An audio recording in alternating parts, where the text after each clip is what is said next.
അറിവമ്മ അലിവമ്മ. ഒരു വൃക്ഷത്തെ നോക്കുക. അത് ഫലം തരുന്നു, തണൽ തരുന്നു, കുളിർമ പകരുന്നു. വെട്ടിയാലും വെട്ടുന്നവന് തണൽ തരുന്നു. ഈ ഒരു ഭാവമാണ് വൃക്ഷത്തിനുള്ളത്. ഇങ്ങനെ പ്രകൃതിയിലെ ഏതൊന്നെടുത്തു നോക്കിയാലും അവയെല്ലാം മനുഷ്യനു വേണ്ടി എന്തെന്തു ത്യാഗമാണ് സഹിക്കുന്നത്. പക്ഷേ നമ്മൾ അവയ്ക്ക് വേണ്ടി എന്തു ചെയ്യുന്നു?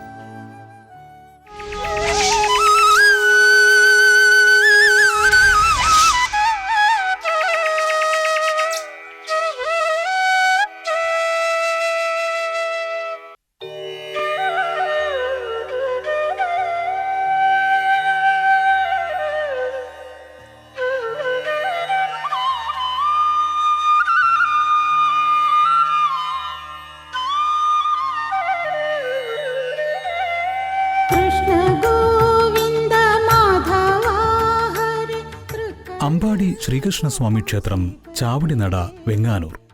തിരുവനന്തപുരം ജില്ലയിലെ പള്ളിച്ചൽ വിഴിഞ്ഞം റോഡിൽ വെങ്ങാനൂർ ഗ്രാമത്തിലാണ് അമ്പാടി ശ്രീകൃഷ്ണസ്വാമി ക്ഷേത്രം സ്ഥിതി ചെയ്യുന്നത്.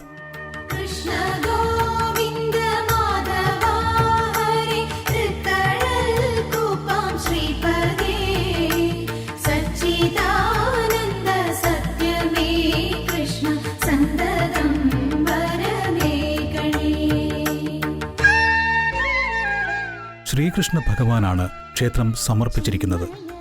2 നില മേൽക്കൂരയുള്ള ചതുരശ്ര ശ്രീകോവിലിൽ കിഴക്ക് ദർശനമായാണ് ഭഗവാൻ കുടികൊള്ളുന്നത്. ശ്രീകോവിലിന്റെ ചുമരുകൾ മനോഹരമായ ചിത്രപ്പണികളും ശില്പങ്ങളും ചുമർ ചിത്രങ്ങളും കൊണ്ട് അലങ്കരിച്ചിരിക്കുന്നു. ഉപദേവതകളുടെ ക്ഷേത്രങ്ങളുമുണ്ട്.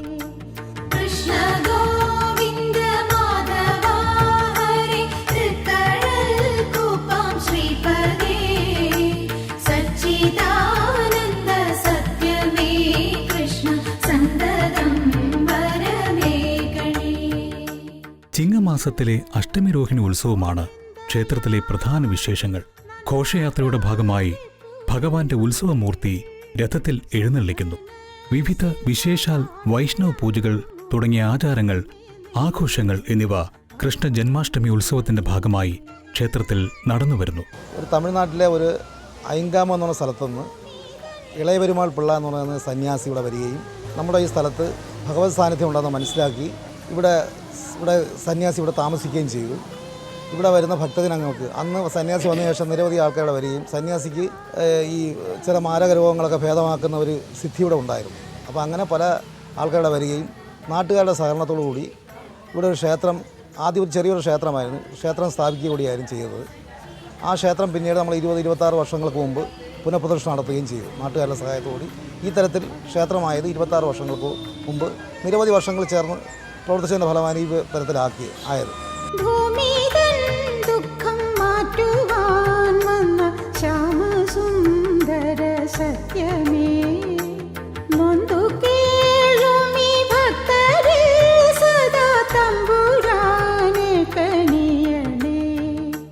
ഭാഗവത സപ്താഹ വായന, ചിങ്ങത്തിലെ തിരുവോണം, വിനായക ചതുർത്ഥി, കന്നിമാസത്തിലെ പൂജവെപ്പ്, വിദ്യാരംഭം, തുലാമാസത്തിലെ ആയില്യപൂജ, വൈശാഖ മാസത്തിലെ നരസിംഹ ജയന്തി, ചിങ്ങമാസത്തിലെ അഷ്ടമിരോഹിണി, മേടമാസത്തിലെ വിഷു, 10-ാമുദയം തുടങ്ങിയ എല്ലാ വിശേഷ ദിവസങ്ങളും ക്ഷേത്രത്തിൽ ഭക്തി നിർഭരമായി ആഘോഷിക്കുന്നു. നമ്മുടെ ക്ഷേത്രം രാവിലെ നട തുറക്കുന്ന 5:30 മണിക്കാണ്. രാവിലെ 5:30 മണിക്ക് നട തുറന്നു കഴിഞ്ഞാൽ 9-9:30 മണി. സാധാരണ ദിവസങ്ങൾ, വിശേഷ ദിവസങ്ങളല്ലാത്ത ദിവസങ്ങളിൽ 9:30 മണിയാകുമ്പോൾ നട അടയ്ക്കും. വ്യാഴാഴ്ച ദിവസങ്ങളോട് പ്രധാനപ്പെട്ട ദിവസം, ആ ദിവസങ്ങൾ നമ്മൾ 10-10:30 മണി വരെ നട തുറക്കാറുണ്ട്. പിന്നെ അതോടൊപ്പം തന്നെ ആയില്യ ദിവസങ്ങളിൽ 10:30 മണി വരെ ക്ഷേത്രം നട തുറന്നിരിക്കും. ഭഗവാന്റെ പ്രധാനപ്പെട്ട നിവേദ്യം എന്ന് പറയുന്നത് പാൽപ്പായസമാണ്. പിന്നെ അവിൽ നിവേദ്യമുണ്ട്, ഉണ്ണിയപ്പം, മോദകം, അങ്ങനെ തുടങ്ങിയ വിവിധ തരത്തിലുള്ള ഇതാണ്. പ്രധാനപ്പെട്ട നിവേദ്യം എന്ന് പറയുന്നത് പാൽപ്പായസമാണ്.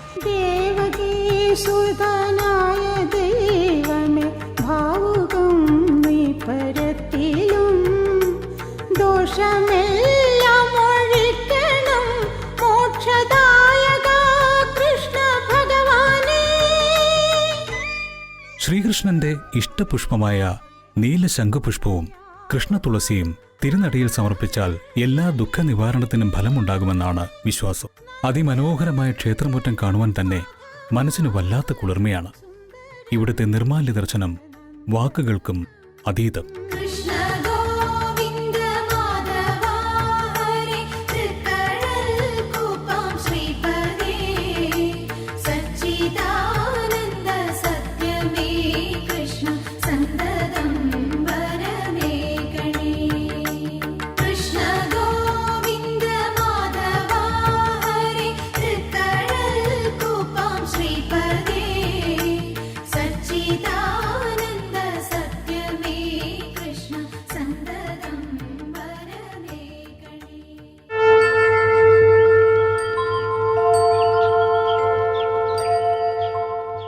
പാർവതീദേവിയുടെ പ്രാർത്ഥനയെ തുടർന്ന് മഹേശ്വരൻ രാമായണ ഉപദേശം ആരംഭിക്കുന്ന ഭാഗമാണ്. അവിടെ സീതയും ശ്രീരാമനും ഹനുമാനും തമ്മിലുള്ള സംഭാഷണത്തെ അവതരിപ്പിച്ചുകൊണ്ടാണ് രാമായണ കഥനം അധ്യാത്മരാമായണത്തിൽ ആരംഭിക്കുന്നത്. നോക്കൂ, എങ്കിലോ മുന്നം ജഗന്നായകൻ രാമദേവൻ പങ്കജവിലോചനൻ പരമാനന്ദമൂർത്തി ദേവകണ്ഠകനായ പങ്ക്തികണ്ഠനെ കൊന്നു ദേവിയുമനുജനും വാനരപ്പടയുമായി സത്വരം അയോധ്യപുക്കഭിഷേകവും ചെയ്തു സത്താമാത്രാത്മാ സകലേശനവ്യയന്നാഥൻ മിത്രപുത്രാദികളാം മിത്രവർഗത്താലും അത്യുത്തമന്മാരാം സഹോദരവീരന്മാരാലും കീകസാത്മജാസുതനാം വിഭീഷണനാലും ലോകേശാത്മജനായ വസിഷ്ഠാദികളാലും സേവ്യനായി സൂര്യകോടി തുല്യതേജസാ ജഗശ്രാവ്യമാം ചരിതവും കേട്ടുകേട്ടാനന്ദിച്ചു നിർമ്മല മണിലസത്കാഞ്ചന സിംഹാസനേ തന്മായാദേവിയായ ജാനകിയോടും കൂടി സാനന്ദമിരുന്നരുളിയിടുന്ന നേരം പരമാനന്ദമൂർത്തി തിരുമുൻപിലമ്മാറു ഭക്തിയാ വന്ദിച്ചു നിൽക്കുന്നോരു ഭക്തനാം ജഗത്പ്രാണനന്ദനൻ തന്നെ തൃക്കൺ പാർത്തു കാരുണ്യമൂർത്തി മന്ദഹാസവും പൂണ്ടു സീതയോടരുൾ ചെയ്തു. അഭിഷേകം പൂർത്തിയായി ലങ്കയിൽ നിന്ന് തിരികെ വന്ന് രാജാവായി അഭിഷേകം ചെയ്യപ്പെട്ട ശേഷമുള്ള ആ ഒരവസ്ഥയെ ഗുരുനാഥന്മാരോടും വാനരന്മാരോടും എല്ലാം ചേർന്ന് ആനന്ദമൂർത്തിയായിട്ട് രാജപദവിയിലിരിക്കുന്ന ശ്രീരാമൻ, അവിടെ വിശേഷിച്ചും അവതാര ദൗത്യങ്ങളിൽ പ്രധാനപ്പെട്ട ഭാഗം നിർവഹിച്ചു കഴിഞ്ഞ ശേഷമുള്ള ശ്രീരാമൻ്റെ ഭാവമാണ് ഇവിടെ വർണ്ണിക്കപ്പെടുന്നത്. അതാണ് ദേവകണ്ഠകനായ പങ്ക്തികണ്ഠനെ കൊന്നു എന്ന് സൂചിപ്പിച്ചത്. പങ്ക്തികണ്ഠൻ 10 കണ്ഠങ്ങളോട് കൂടിയവൻ, 10 കഴുത്തുകളോട് കൂടിയവൻ. അവിടെ 10 തലകളോട് കൂടിയ രാവണനെ പറയുന്നു. സ്വതവേ രാവണൻ 10 തലകളോട് കൂടിയവനാണോ? രാമായണം ശ്രദ്ധിച്ച് പഠിച്ചാൽ നമുക്ക് മനസ്സിലാവും, സാമാന്യ മാനുഷ രൂപത്തിലാണ് രാവണനേറെ പ്രത്യക്ഷപ്പെടുന്നത്. അപ്പോൾ സാമാന്യ മാനുഷ രൂപത്തിൽ എന്ന് പറയുമ്പോൾ ഒരു ശിരസ്സോടുകൂടി സീതയെ ഹരിക്കാൻ വേണ്ടി വനത്തിലെത്തുന്ന രാവണൻ്റെ ചിത്രം സാമാന്യമായ മാനുഷരൂപമാണ്. അതേ സമയത്ത് പല സന്ദർഭങ്ങളിലും 10 തലകളോടൊത്തവൻ എന്ന് വർണ്ണിച്ചിരിക്കുക. അതിൽ നമുക്ക് മനസ്സിലാക്കാനുള്ളത് അത്യുന്നതമായ മായാപ്രയോഗ സാമർഥ്യത്തോടു കൂടിയ, അങ്ങനെ മായയെ അവലംബിച്ച് 10 തലകളോടൊത്തവനായി കാണപ്പെടും. ചിലപ്പോൾ സാമാന്യ മാനുഷരൂപത്തിലും കഴിയും. അങ്ങനെ മഹാമായാവിയായ രാവണനെ ഹിംസിച്ച് അപ്പം അത് വളരെ ശ്രദ്ധേയമായൊരാശയം അവിടെ ഒളിഞ്ഞു കിടക്കുന്നത് ധർമ്മത്തെ ധ്വംസിക്കുന്നതിനായിക്കൊണ്ട് ഏതെല്ലാം മായികങ്ങളായ ഭാവങ്ങളെ അവലംബിച്ചു വന്നാലും അതിനെയെല്ലാം നിഷ്പ്രഭമാക്കി ധർമ്മധ്വംസനം ചെയ്യുന്നവരെ നശിപ്പിക്കുന്ന ഭഗവത് ദൗത്യത്തെ അല്ലെങ്കിൽ അവതാര ദൗത്യത്തെ എടുത്ത് കാണിക്കുന്ന വർണ്ണനയാണ് പങ്ക്തികണ്ഠനെ കൊന്നു എന്നുള്ള വർണ്ണന. ഇത് ശ്രദ്ധേയമാണ്. അങ്ങനെ വ്യത്യസ്ത രൂപഭാവങ്ങളെ സ്വീകരിച്ച് ധർമ്മധ്വംസനത്തിന് വരുന്ന ശക്തികളെ ഇല്ലാതാക്കിയിട്ട് തുടർന്ന് അയോധ്യയിൽ രാജാവായി അഭിഷേകം ചെയ്യപ്പെട്ട് അവിടെ സകല മിത്രവർഗത്തോടും ചേർന്ന് വാണരുളുന്ന കാലം. അവിടെ ഒരു സംശയം തോന്നാവുന്ന ശബ്ദം പുത്രാദികളം മിത്രവർഗത്താലും എന്ന് പറഞ്ഞെടുത്ത് പുത്രാദി പ്രയോഗിക്കപ്പെട്ടിട്ടുണ്ട്. ശ്രീരാമൻ ആ സമയത്ത് സന്താനങ്ങളില്ലല്ലോ. അപ്പോൾ സന്താനങ്ങളില്ലാത്ത അവസ്ഥയിൽ എങ്ങനെ പുത്രാദി എന്ന് പ്രയോഗിച്ചു എന്ന് ചോദിച്ചാൽ പുത്രസമാനം സ്നേഹിക്കപ്പെടുന്ന അനേകം പേര് എന്ന് മാത്രമല്ല, രാജാവിനെ സംബന്ധിച്ച് പൗരജനങ്ങളെ പുത്രസമാനം രാജാവ് വീക്ഷിച്ചിരുന്നു എന്നുകൂടി വേണമെങ്കിൽ നമുക്കൊരു സൂചനയായിട്ടെടുക്കാം. അങ്ങനെ സാനന്ദം രാജാവായി അഭിഷേകം ചെയ്യപ്പെട്ട ശേഷം ആ സകല രാജവൈഭവത്തോടും കൂടി ഇരിക്കുന്ന ശ്രീരാമചന്ദ്രൻ, ആ രാമനെയാണ് ഇവിടെ അവതരിപ്പിച്ചിട്ടുള്ളത്. വിഭീഷണൻ കൂടെയുണ്ട്, മറ്റ് സുഹൃദ്ജനങ്ങൾ, വാനരന്മാരെല്ലാവരും കൂടെയുണ്ട്. താത്പര്യം ലങ്കയിൽ നിന്ന് തിരിച്ചെത്തിയ ഉടനെ, അഭിഷേകം നടന്ന ഉടനെ ഉള്ള ചിത്രമാണ് നമുക്കിവിടെ ലഭിക്കുന്നത്. ആ സമയത്ത് അങ്ങനെ ആനന്ദഭാവത്തിലിരിക്കുന്ന ശ്രീരാമൻ തൻ്റെ ഭക്തനായി വന്ദിച്ചുകൊണ്ട് നിൽക്കുന്ന ജഗത്പ്രാണനന്ദനൻ തന്നെ തൃക്കൺ പാർത്തു. ജഗത്പ്രാണനന്ദനൻ, ജഗത്പ്രാണൻ വായു, സമഷ്ടി ജഗത്തിൻ്റെ പ്രാണനായി ഇരിക്കുന്നത് വായു. ആ വായുവിൻ്റെ പുത്രനായ നന്ദനനായ ഹനുമാനെ നിരീക്ഷിച്ചുകൊണ്ട് മന്ദഹാസത്തോടുകൂടി സീതാദേവിയോട് പറയുകയാണ്, തത്വോപദേശം ചെയ്യാൻ, രാമതത്വത്തെ ഉപദേശിക്കുന്നതിനായിക്കൊണ്ട്, അല്ലെങ്കിൽ സീതാരാമന്മാരുടെ തത്വത്തെ ഉപദേശിക്കുന്നതിനായിക്കൊണ്ട് ശ്രീരാമൻ ആവശ്യപ്പെടുന്ന ഭാഗം എടുത്തുദ്ധരിക്കുകയാണ് പാർവതിക്ക് മുമ്പാകെ മഹേശ്വരൻ ചെയ്യുന്നത്. ഈ ഒരു വർണ്ണനാവിശേഷം അധ്യാത്മരാമായണത്തിൻ്റെ സവിശേഷതയാണ്. അധ്യാത്മരാമായണത്തിൻ്റെ സവിശേഷമായ രീതിയാണ് ഇത്. വാൽമീകീയത്തിലെ പോലെ നേരിട്ട് ആഖ്യാനത്തിലേക്ക് പ്രവേശിക്കുകയല്ല, മറിച്ച് പാർവതി പരമേശ്വരന്മാരുടെ സംവാദരൂപമായിട്ട് അവതരിപ്പിക്കുകയാണ്. അതിനെ തന്നെ എഴുത്തച്ഛൻ മലയാളത്തിലേക്ക് കിളിപ്പാട്ടാക്കുന്ന സമയത്ത് നമ്മൾ ശ്രദ്ധിച്ചു, വീണ്ടും ഒരാഖ്യാന രൂപത്തിൽ, അതായത് കിളി പറയുന്ന രൂപത്തിലേക്ക് വീണ്ടും പരിവർത്തനപ്പെടുത്തിയിട്ടാണ് ഇത് അവതരിപ്പിക്കുന്നത്.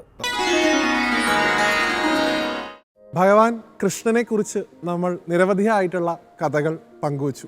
കൃഷ്ണനെക്കുറിച്ചുള്ള കഥകളുടെ ഒരു പൂർത്തീകരണം സാധ്യമാവണം എന്നുണ്ടെങ്കിൽ ഒരിക്കലും അത് ഗോപികമാരില്ലാതെ പൂർത്തിയാകുകയില്ല. അത് രാധ ആയിക്കൊള്ളട്ടെ, മറ്റേത് ഗോപസ്ത്രീയോ ആയിക്കൊള്ളട്ടെ, ഭഗവാന്റെ കൂടെ എപ്പോഴും, ഭഗവാന്റെ പേരിൻ്റെ കൂടെ എപ്പോഴും ചേർക്കുന്ന പേര് തന്നെയാണ് ഗോപികമാരുടേത്. ആ ഗോപികമാരെ കുറിച്ചുള്ള ഒരു കഥയാണ് ഇന്നത്തെ അധ്യായത്തിൽ നമ്മൾ പങ്കുവയ്ക്കുന്നത്.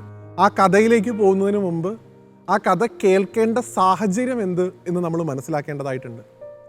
ഇന്ന് എല്ലായിടത്തും ശ്രീകൃഷ്ണൻ എന്ന് പറയുന്ന സങ്കല്പത്തെ ഒരു കേവല പ്രണയത്തിൻ്റെ മാത്രം പ്രതീകമാക്കി മാറ്റാനാണ് നമുക്ക് താല്പര്യം. ഗോപികമാരും കൃഷ്ണനും തമ്മിലുണ്ടായിരുന്ന ബന്ധം ഒരു പ്രണയബന്ധം മാത്രമാണ് എന്ന് പറഞ്ഞ് അവസാനിപ്പിക്കുമ്പോൾ യഥാർത്ഥത്തിൽ നമ്മൾ ചെയ്യുന്നത് ഭഗവാനെയും അതേസമയം ഗോപികമാരെയും അപമാനിക്കുന്നതാണ് എന്ന് നമ്മൾ തിരിച്ചറിയേണ്ടതായിട്ടുണ്ട്. കാരണം ഇന്നത്തെ ഒരു ലൗകിക ജീവിതത്തിൽ നാം കാണുന്ന പ്രണയമോ അങ്ങനെ ഒരു ബന്ധമോ ആയിരുന്നില്ല ഭഗവാനും ഗോപികമാരും തമ്മിലുണ്ടായിരുന്നത്. അത് നമുക്കൊക്കെ ചിന്തിക്കാൻ സാധിക്കുന്ന ആ സ്നേഹത്തിൻ്റെ ഏറ്റവും ഉയരങ്ങളിലുള്ള ഒരു വികാരമാണ് ഗോപികമാർ ഭഗവാനോട് കാണിച്ചത്. പ്രേമഭക്തി എന്നൊക്കെ പറഞ്ഞാൽ ചിലപ്പോൾ ചുരുങ്ങിപ്പോവും, അതിൻ്റെ ഒന്നും തലത്തിൽ നിൽക്കുന്നില്ല. അത് ആത്യന്തികമായിട്ട് ഭഗവാൻ ആരാണ് എന്ന് തിരിച്ചറിഞ്ഞുകൊണ്ടുള്ള സ്നേഹമായിരുന്നു. എപ്പോഴും നമുക്ക് ഒരാളെ പൂർണ്ണ തോതിൽ സ്നേഹിക്കാൻ സാധിക്കുക അയാളെ പൂർണ്ണമായും മനസ്സിലാക്കുമ്പോഴാണ്. ഗോപികമാർക്ക് ഭഗവാനെയും ഭഗവാന് ഗോപികമാരെയും പൂർണ്ണ തോതിൽ മനസ്സിലാക്കാൻ സാധിച്ചിരുന്നു എന്ന് മനസ്സിലാക്കി തരുന്ന ഒരു കഥയാണ് എനിക്കിന്ന് നിങ്ങളോട് പറയാനുള്ളത്. ഇത് ശ്രീമദ് ഭാഗവതത്തിലെ ദശമസ്കന്ധത്തിൽ പ്രതിപാദിക്കുന്ന ഒരു സംഭവമാണ്. ഭഗവാൻ തൻ്റെ വൃന്ദാവന ലീലകൾക്ക് ശേഷം മധുരയിലേക്ക് കംസനെ വധിക്കാനായി തിരിച്ചുപോയി. പിന്നീട് ഒരിക്കലും അദ്ദേഹം ഗോകുലത്തിലേക്കോ അമ്പാടിയിലേക്കോ വൃന്ദാവനത്തിലേക്കോ തിരിച്ചു വന്നിട്ടില്ല. അങ്ങനെ ഇരിക്കെ ഒരു സമയത്ത് ഭഗവാന്റെ ഏറ്റവും പ്രിയപ്പെട്ട മിത്രമെന്നോ മന്ത്രിയെന്നോ ഭഗവാന്റെ ഏറ്റവും പ്രിയപ്പെട്ട ആളെന്നോ ഒക്കെ വിശേഷിപ്പിക്കാൻ സാധിക്കുന്ന ഉദ്ധവർ, ആ ഉദ്ധവർക്കൊരു തോന്നലുണ്ടായിരുന്നു. എപ്പോഴൊക്കെയോ ഒരു സമയത്ത് ഞാനാണ് ഭഗവാന്റെ ഏറ്റവും അടുത്ത ഭക്തൻ, ഞാനാണ് ഭഗവാന്റെ ഏറ്റവും ഉത്തമനായിട്ടുള്ള ഭക്തൻ. അത് അദ്ദേഹത്തിൻ്റെ ഒരു ലീലയാണ്. അദ്ദേഹവും ഭഗവാനും തമ്മിൽ ഭേദഭാവമില്ല. എങ്കിലും നമുക്ക് മനസ്സിലാക്കി തരാൻ വേണ്ടി അദ്ദേഹം അങ്ങനെ ഒരു ലീലയാടി. ഞാൻ ഭഗവാന്റെ ഏറ്റവും വലിയൊരു ഭക്തനാണ് എന്നൊരു ധാരണ എനിക്കുണ്ട്. ഈ സമയത്ത് ഉദ്ധവൻ്റെ ഈ ഒരു തോന്നൽ മാറ്റാനായി ഭഗവാൻ ഉദ്ധവനെ വിളിപ്പിച്ചു. എന്നിട്ട് അദ്ദേഹത്തോട് പറഞ്ഞു, അല്ലയോ ഉദ്ധവ, ഞാൻ അമ്പാടിയിൽ നിന്നും വൃന്ദാവനത്തിൽ നിന്നൊക്കെ പോന്നിട്ട് ഒരുപാട് നാളായി. എൻ്റെ അച്ഛനെ എൻ്റെ അമ്മയെയൊക്കെ ഞാൻ ഒരുപാട് സ്നേഹിക്കുന്നുണ്ട്. അവരൊക്കെ കാണാത്തതിൽ ഒരുപാട് വിഷമം എനിക്കുണ്ട്. അതുപോലെ തന്നെ എൻ്റെ ഗോപികമാരെയും, അവരെ ഒന്നും കാണാതെ ഇവിടെ ജീവിക്കുമ്പോൾ സത്യം പറഞ്ഞാൽ ഞാൻ നല്ലൊരു ജീവിതമാണോ ജീവിക്കുന്നതെന്ന് എനിക്ക് തോന്നുന്നില്ല. എങ്കിലും ഇനി ഞാൻ അങ്ങോട്ട് തിരിച്ചു പോകുന്നില്ല. അങ്ങോട്ട് പോയാൽ ചിലപ്പോൾ ഞാൻ തിരിച്ചു വന്നില്ല എന്നിരിക്കാം. എനിക്ക് നിരവധിയായിട്ടുള്ള കാര്യങ്ങൾ ഇനി ചെയ്തു തീർക്കാനുണ്ട്. അതുകൊണ്ട് അങ്ങൊരു കാര്യം ചെയ്യൂ, എൻ്റെ ഗോപസ്ത്രീകളെയും അതുപോലെ അച്ഛനമ്മമാരെയും കാണാൻ അങ്ങ് പോകൂ. എന്നിട്ട് എൻ്റെ അന്വേഷണങ്ങളും എൻ്റെ സുഖവിവരങ്ങളും എല്ലാം തന്നെ അങ്ങ് അവർക്ക് അറിയിച്ചു കൊടുക്കണം എന്ന് പറഞ്ഞു. ഉദ്ധവന് തോന്നി, ഈ കേവലം ഇടയപ്പെൺകുട്ടികളുടെ അടുത്തേക്ക് എന്നെ പറഞ്ഞയക്കുന്നത് ശരിയാണോ? ഞാനെന്ന് പറഞ്ഞാൽ ഭഗവാന്റെ ഏറ്റവും വലിയ ഭക്തനാണ്, ഞാനെന്ന് പറഞ്ഞാൽ ഭഗവാൻ തന്നെയാണ് ഒരു തരത്തിൽ.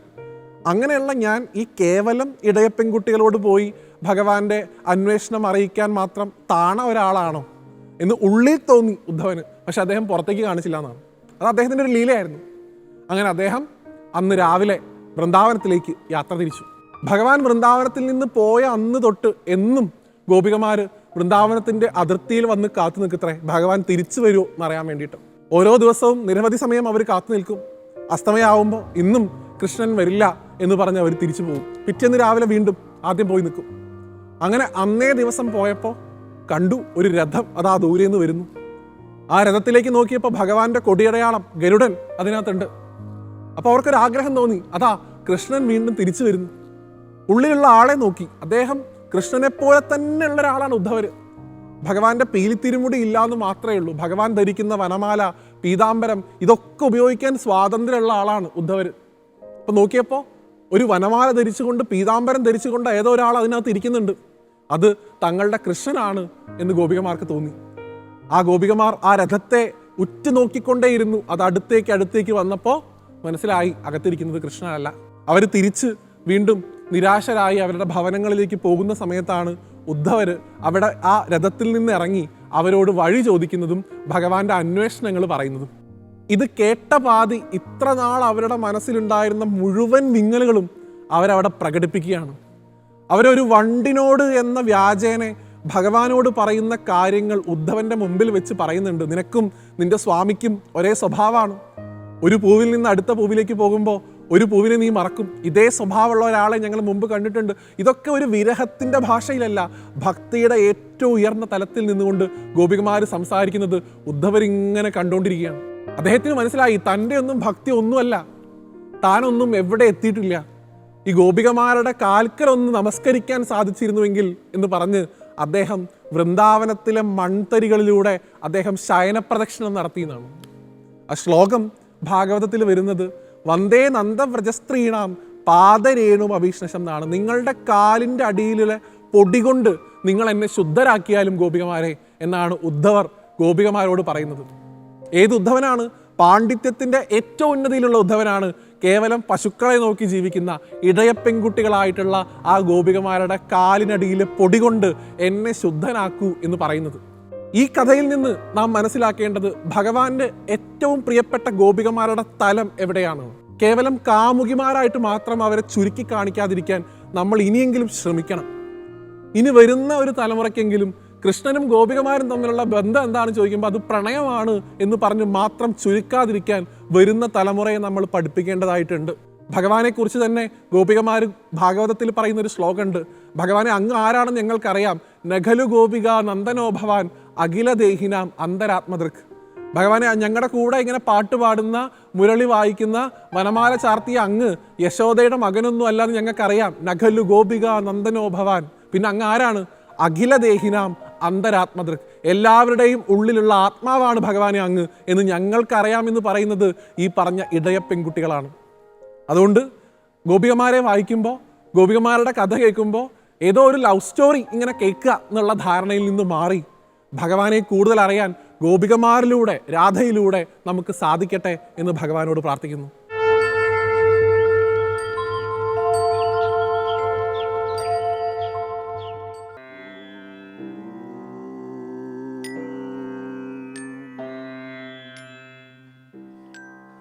ഭഗവാൻ ശ്രീരാമന്റെ പാദസ്പർശം. പ്രഭു, ഞാൻ അഹല്യ, അനുഗ്രഹിച്ചാലും. ഉഴാത്ത നിലം പോലെ,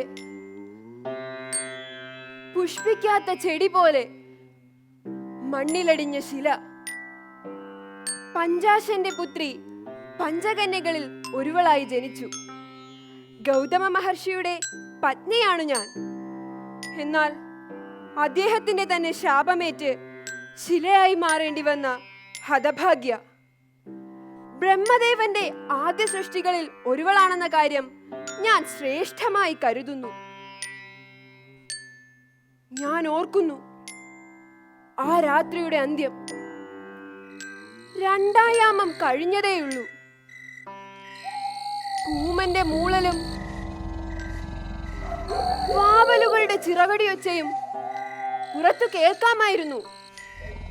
നേരം പുലരാൻ ഇനിയും ഏറെ നേരമുണ്ട്.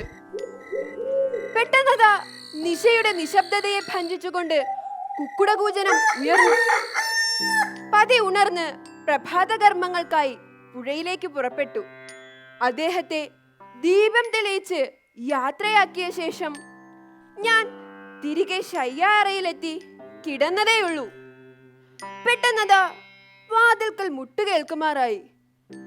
ഞാൻ അവിടേക്ക് എത്തിയപ്പോൾ സ്നാനത്തിന് പുറപ്പെട്ട പതി മുന്നിൽ. ഞാൻ കാര്യമന്വേഷിച്ച് അദ്ദേഹത്തെ അകത്തേക്ക് ആനയിച്ചു. അപ്പോൾ വീണ്ടും വാതിൽക്കൽ മുട്ടുകേൾക്കുമാറായി. ഞാൻ ഓടിയെത്തി. അതാ പതി മുന്നിൽ. അപ്പോ ഇതാര്? ഞാൻ അലറിക്കരഞ്ഞു. പതി എന്നോട് ചോദിച്ചു, ഇവിടെ നിന്നിരുന്നത് ആരാണ്? ഞാൻ പറഞ്ഞു, എനിക്കറിയില്ല, അത് അങ്ങ് തന്നെയാണ്. അല്ല അല്ല എന്ന് അദ്ദേഹം തറപ്പിച്ചു പറഞ്ഞു. അദ്ദേഹം അകക്കണ്ണിൽ എല്ലാം അറിയുന്നുണ്ടായിരുന്നു. എന്ത്? അഹല്യ സവിധത്തിൽ ഇന്ദ്രനോ? നാം ഗൗതമ മഹർഷി ഇതാ നിന്നെ ശപിക്കുന്നു. നീ ഒരു ശിലയായി തീരട്ടെ.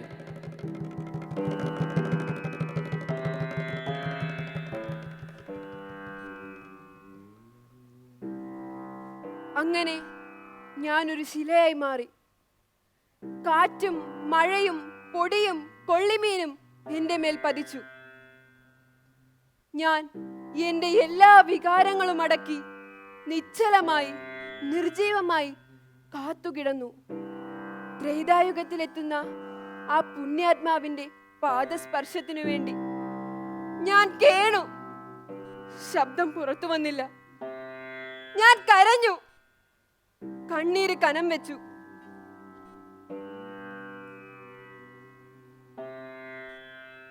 സംവത്സരങ്ങൾ കടന്നുപോയി. ജനകരാജധാനിയിലേക്കുള്ള യാത്രാമധ്യേ വിശ്വാമിത്രനോടൊപ്പം പുറപ്പെട്ട ആ പുണ്യാത്മാവിന്റെ പാദസ്പർശമേറ്റ് എന്നിലെ സ്വതന്ത്ര ചിന്തയ്ക്ക് ചിറകുമുളച്ചു. ഞാൻ ഒരു സ്ത്രീയായി താണു തൊഴുതു.